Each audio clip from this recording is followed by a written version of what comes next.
Hello everyone, welcome back to another Canva tutorial. In this video, I'll show you how to print your Canva design step by step. As you can see, my design is already open in Canva. To print your design, first click the Share button in the top right corner. This opens the publishing and sharing options. On the right side, scroll through the available options until you find Use My Printer. Click on this option to prepare your design for printing. Canva will then generate a print-ready file for your design. Depending on your project, you may be able to choose print settings such as the file format, paper size, crop marks, or bleed options before continuing. After confirming the settings, Canva will create a high-quality PDF file for printing. Once the file is ready, download it to your computer.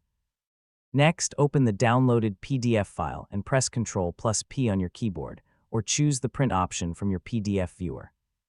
Select your printer, choose the paper size, orientation, color settings, and the number of copies you want to print. Before printing, always check the print preview to make sure everything looks correct. If everything is perfect, click the print button and your design will be printed. If you don't have a printer at home, you can save the PDF file and take it to a local print shop for professional printing.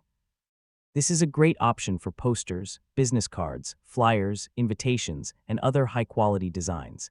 And that's how you print a Canva design using your own printer. It's a simple process and only takes a few clicks. If you found this tutorial helpful, don't forget to like this video, share it with your friends, and subscribe to the channel for more Canva tutorials. Thanks for watching, and I'll see you in the next video.